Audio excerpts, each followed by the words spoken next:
दोस्तों, मैं हूं आपका मेज़बान डॉक्टर अमजद अली बाबर। आदाब कबूल कीजिए। बहुत अहम वीडियो लेकर हाज़िर हुआ हूं। कुछ तलबा के क्वेरीज थी, क्वेश्चन थे, तो मैंने सोचा इस पे एक वीडियो बना के देख लेते हैं कि पेपर किस तरीके से अटैम्प्ट किया जाए। एग्ज़ाम में जाने से तलबा बड़े परेशान होते हैं, बड़े उस दिन स्ट्रेस होता है कि शायद पेपर अच्छा होगा या ना होगा। इसमें किसी तरह का भी स्टूडेंट हो, चाहे उसने बहुत पढ़ा हो, सिलेबस कवर किया हो, या किसी ने कम सिलेबस कवर किया हो, या किसी ने बहुत कम सिलेबस कवर किया हो, तो प्रेशर सब पे होता है। इसके हवाले से मैं अपने तजर्बे पे और जो हमने टीचर्स से सीखा है, अपने सीनियर्स से सीखा है, और जो हमने स्टूडेंट्स को देखा है, उस सब कुछ को मद्देनज़र रखते हुए चंद बातें मैं आपसे करूँगा। ये बातें आपके लिए शायद सौदमंद साबित हों। एग्ज़ाम के दिन आप बिल्कुल कूल रहें। पहले तो मैं ये कहूँगा कि पहले आप अच्छी तरीके से अपने एग्ज़ाम की पूरे साल तैयारी करें। कुछ स्टूडेंट्स ऐसा करते हैं कि सिर्फ एग्ज़ाम के दिनों में आकर 15 घंटे पढ़ते हैं, तो वो भी मुनासिब नहीं है।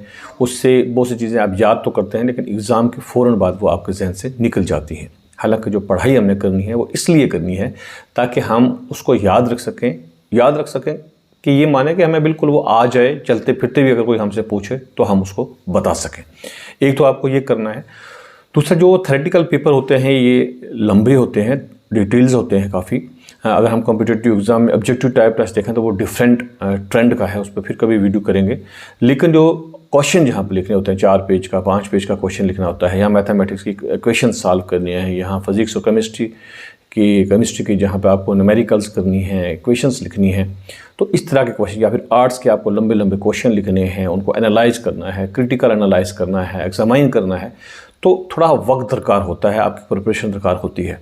लेकिन अक्सर देखा गया है तजर्बे में कि students at the day of paper, जब उनका पेपर होगा तो वो बड़े परेशान होते हैं, प्रेशर में हैं, पढ़ रहे हैं, किताब साथ में है, एग्जामिनेशन हॉल में बुक उनके हाथ में है और चेहरे उतरे हुए हैं, और बाद में जब एग्ज़ाम होता है तो थोड़ा सा पेपर ख़राब होने का ज़्यादा चांस है, और तलबा कहते भी हैं कि पेपर ख़राब हुआ। इसके लिए मैं कुछ आपको टिप्स देना चाहूँगा कि पहले तो ये है कि आप जब एग्ज़ाम के दिन हो तो आप बड़े कूल रहें, वेल इन टाइम 2 घंटे 3 घंटे पहले आप पढ़ना छोड़ दें। बिल्कुल कूल हो जाए कि अब जो होना है, हमने जितनी तैयारी की है, अब 2 घंटे में कुछ होने वाला नहीं है। अब जो 2 घंटे में या पेपर में एग्जामिनेशन हॉल में सीटिंग तक जो लोग पढ़ते हैं, उनको उस वक्त लग रहा होता है कि मुझे तो ये भी नहीं आता है, मुझे ये भी नहीं आता है। एक चीज़ तो वो आधे घंटे में 20 मिनट में तैयार करते हैं, लेकिन फिर उनको लगता है क्या पता दूसरा क्वेश्चन आ जाएगा, तो उससे क्या होता है कि जो पहले उनको आ रहा होता है उसमें भी उनको दिक्कत आती है, वो ड्राई हो जाते हैं। और अक्सर स्टूडेंट्स जो हैं वो खाने पीने के बगैर ही एग्ज़ाम में उस टेंशन में चले जाते हैं, वो खा पी भी नहीं सकते हैं। मॉर्निंग वाली शीट में अगर आप जाएंगे खाने पीने के बगैर, तो रात के आप भूखे हैं, वो भी आपके लिए एक कमज़ोरी का सबब बनेगी, क्योंकि अगर आपकी बॉडी में एनर्जी है तो आप अच्छा परफॉर्म करोगे। और फिर कुछ स्टूडेंट्स जो 2 बजे एग्ज़ाम होता है, आफ्टरनून में होते हैं, तो उन्होंने रात को भी खाना नहीं खाया, तो वो दिन को सुबह भी ब्रेकफास्ट अच्छी तरीके से नहीं कर सकते हैं, और दिन को भी खाए बगैर जाते हैं, तो वो भी एग्जामिनेशन हालों के लिए दिक्कत बनती है। मैं आपको अपना भी बताऊं कि मेरे पे भी ये प्रेशर हुआ करता था कभी खाना खाने के बगैर, लेकिन आहिस्ता आहिस्ता अपने टीचर्स, अपने जो हमारे सीनियर्स थे, उनसे सीखा कि थोड़ा खा के जाएं, ज़्यादा नहीं खाना है, खासकर आफ्टरनून में, क्योंकि नींद आने का ज़्यादा चांस है, लेकिन इतना खा के जाएं कि आपकी बॉडी में एनर्जी बची हुई हो और आप वहाँ पर पेपर अटैम्प्ट कर सकें। उसके बाद कोई इस तरह का काम मत करें जिससे आप टेंशन में आएँ, गुस्से में आएँ। कोई ऐसे मजाक वगैरह भी करने की ज़रूरत नहीं है। थोड़ा सा आपने उसी के साथ जुड़े रहें कि किस यूनिट में से किस तरीके के क्वेश्चन आ जाते हैं, तो मैं कैसे उसको अटेम्प्ट कर सकता हूँ।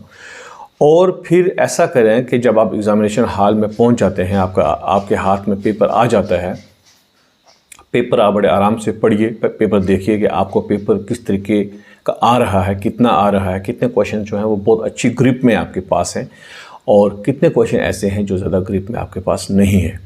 उनको देख लीजिए, ज़हन में खाका बना लीजिए, अपने हिसाब से थोड़ा सा छोटा सा निशान पेपर पर लगा सकते हैं कि आप क्या क्या करने वाले हैं। फिर ये देखा जाता है कि बच्चे लाइनें लगा रहे हैं।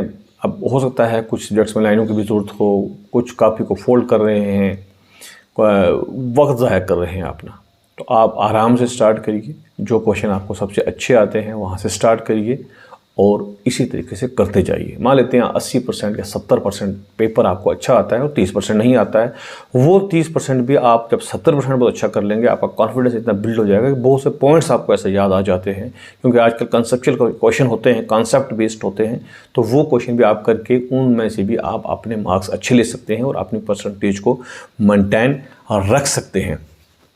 उसके अलावा आप ऐसा भी करें कि आपने पानी की बोतल भी आप साथ रख सकते हैं। ये चीज़ें भी आपकी काफ़ी हेल्प करेंगी। और फिर एक चीज़ अक्सर देखने में आती है कि आजकल जो ट्रेंड आता है क्वेश्चंस का, सपोज उसमें पार्ट 1, पार्ट 2, पार्ट 3 होता है, फिर उसमें से लॉन्ग आंसर होते हैं, फिर शॉर्ट आंसर होते हैं और फिर वेरी शॉर्ट आंसर होते हैं। बच्चे उसमें भी मिक्स कर देते हैं। मिसाल के तौर पर उनको पहला क्वेश्चन लगा या किसी वजह से क्यों पहला क्वेश्चन सेलेक्ट किया बगैर सोचे समझे, उन्होंने पार्ट बी में से सेलेक्ट कर लिया पहला क्वेश्चन, पहला मैं ये करूँगा, पहला बी से कर लिया। फिर उनको मर्जी आई तो वो चले गए किसी पार्ट ए में चले गए, वो एक आध क्वेश्चन वहाँ से कर लिया। फिर ऐसा किया कि वो पार्ट सी में चले गए। हालांकि ऐसा करने में वो कर सकते हैं, लेकिन वो पार्ट लिखना ऊपर भूल जाते हैं, बार बार पार्ट लिख नहीं पाएंगे। तो उससे क्या होता है, कई बार आपका नुकसान होता है। क्योंकि आजकल इतना, मैं आपको मतलब बड़ी ख़ास बता रहा हूँ कि एग्जामिनर्स पे इतना बोझ होता है, इतनी ज़्यादा मार्किंग करनी होती है कि वो कहाँ आपके क्वेश्चंस ढूंढते रहेंगे। कई बार आपने क्वेश्चन नंबर ही गलत दिया होता है, आप क्वेश्चन नंबर जो पेपर पे क्वेश्चन नंबर 5 है वो आप कर रहे हैं, लेकिन चूँकि आप वो क्वेश्चन नंबर 2 पे कर रहे हैं तो आप उसको अपना नंबर 2 दे रहे हैं। उसमें भी आपके मार्क्स जाने के चांस जो हैं, ख़राब होने के चांस रहते हैं। एक और देखने में ये आया है, सपोज एक ही क्वेश्चन है जिसके ABC पार्ट है, एक ही क्वेश्चन के, तो बच्चे ने पहले कर लिया क्वेश्चन नंबर 4 का पार्ट नंबर 1 कर लिया, ओके। उसके बाद वो चला गया कहीं क्वेश्चन नंबर 7 पे, फिर उसके बाद उसने फिर लिख दिया पार्ट 2, क्वेश्चन लिखा ही नहीं, तो वो लिख भी दिया, कई बार लिख भी देते हैं और कई बार नहीं भी लिखते, खाली पार्ट 2 लिखो, एग्जामिनर को पता ही नहीं चलता है कि ये कौन सा पार्ट है। ये मत करें। आप पहले ये करिए कि अगर 3 पार्ट हैं आपके क्वेश्चन के पेपर के ABC, पहले कोशिश करें कि एक पार्ट ख़त्म कर लें और उसमें आप क्वेश्चन ऊपर नीचे कर सकते हैं। आपको 5वां क्वेश्चन अच्छा आता है तो पहले 5वां लिखें, 6वां अच्छा आता है तो पहले 6 क्वेश्चन पहले लिखें, फिर 3 लिखें, फिर 2 लिखें। ऊपर उसको पता होगा कि ये कौन सा पार्ट अटैम्प्ट कर रहा है। इसी तरीके से आप दूसरे और तीसरे पार्ट पर भी जा सकते हैं। और क्वेश्चन की जो मैंने पहले बताया कि ABC अगर वो आपकी उसके पार्ट्स हैं तो वो आप एक साथ ही करें तो आपके लिए फ़ायदा रहेगा। उसके बाद एक और बात है कि कुछ स्टूडेंट क्या करते हैं, आजकल बहुत से शॉर्ट आंसर भी आते हैं, 3 नंबर के आते हैं, 1 नंबर के क्वेश्चंस भी आते हैं। वो जहाँ से मर्जी आई वहाँ स्टार्ट कर देते हैं और आप रनिंग हैंड में लिख रहे होते हैं तो वो क्वेश्चन कहीं बीच में ऐसे लिखा होता है कि पता ही नहीं चलता है कि आपका क्वेश्चन कहाँ पर लिखा है। इसलिए हर क्वेश्चन आप क्वेश्चन नए पेज के ऊपर से ही स्टार्ट करें तो वो आपके लिए फ़ायदा रहेगा। ये बात बिल्कुल याद रखिएगा।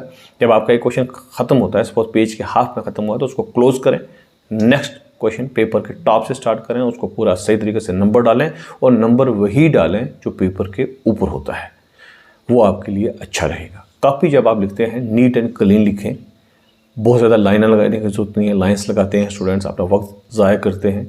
एग्जामिनेशन हॉल में आपके पास गिने चुने मिनट्स होते हैं, इसलिए आप अगर वॉशरूम भी जाते हैं तो बहुत अगर ज़रूरत पड़े तो तब जाइएगा और कूल होके आइएगा। अपने आप को आजमाइए, क्योंकि एग्ज़ाम सिर्फ वो नहीं है कि आप सिर्फ एग्ज़ाम में जाकर कुछ लिखाए तो आप पास हो गए, तो आप कामयाब हो गए। खाली पुल क्रॉस करने से हम नहीं कह सकते कि हमने दरिया क्रॉस कर लिया। तो ये इसमें से आपको दरिया क्रॉस करके जाना है। अपने आप को आजमाइए, आपकी परसेंटेज कम ज़रूर हो सकती है, लेकिन अगर वो खालिस आपकी अपनी होगी तो वो आगे चल के आपको ज़रूर बेनिफिट देगी। ये कुछ क्वेरीज ऐसे स्टूडेंट्स की थी जो पूछते रहते हैं, तो मैंने सोचा इस पर एक वीडियो आपको डाल देते हैं। अगर मज़ीद आपकी कुछ इंक्वायरीज इस पर होंगी, क्वेरीज होंगी, तो इंशाल्लाह ज़रूर उस पर भी बात की जाएगी। मेरी तरफ से जितने भी स्टूडेंट्स हैं जिनके एग्ज़ाम स्टार्ट होने जा रहे हैं, best wishes, best of luck. आप अच्छे तरीके से कामयाब हो जाएं और आगे बढ़ें। इजाज़त दीजिए, खुदा हाफिज़।